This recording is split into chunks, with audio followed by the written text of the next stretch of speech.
Since the tragic events at Pahalgam, you're aware that our responses have been measured and very responsible. Details of these have been shared with you over the past few days through our various press briefings. What has also happened is that there is a significant amount of misinformation that is being undertaken from the other side.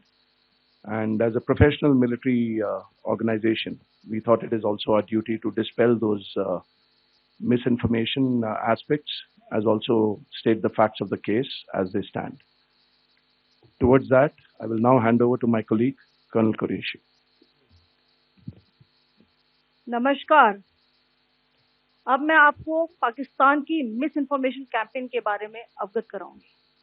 पहला, पाकिस्तान ने यह claim किया कि उसने अपने JF-17 से हमारे S-400 व ब्रह्मोस मिसाइल बेस को नुकसान पहुंचाया, जो कि बिल्कुल गलत है।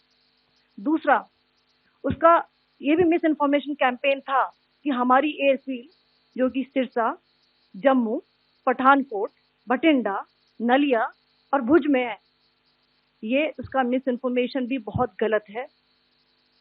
तीसरा, पाकिस्तान के मिस इन्फॉर्मेशन कैंपेन के मुताबिक हमारे एम्यूनिशन डम्प जो चंडीगढ़ और बियास में है, उसका डैमेज हुआ, यह भी बिल्कुल गलत है।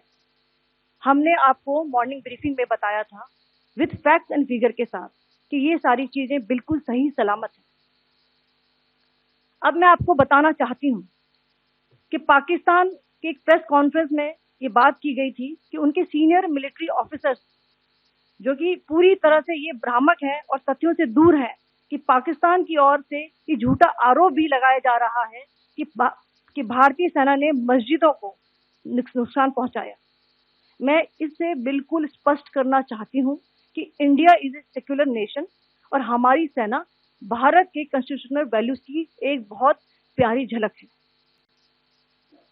इंडियन आर्म फोर्सेस ने पाकिस्तान को बहुत भारी नुकसान पहुंचाया, उनके मिलिट्री इंफ्रास्ट्रक्चर्स को, चाहे वो लैंड एसेट्स हो या फिर उनके एयर एसेट्स।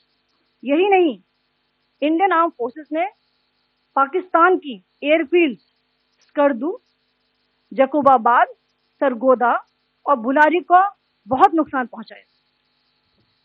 इसके अलावा पाकिस्तान के air defence system, radar system, उनको भी एयर स्पेस में अनटेनेबल किया।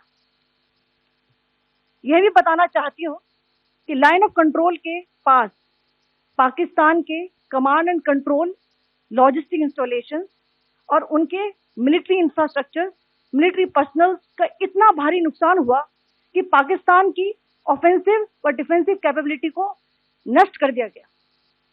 अंत में मैं फिर से ये बात दोहराना चाहूंगी, इंडियन आर्म फोर्सेस पूरी तरह से तैयार है, सतर्क है और भारत की संप्रभुता और अखंडता की रक्षा के लिए पूरी तरह से कमिटेड है। धन्यवाद। जय हिंद।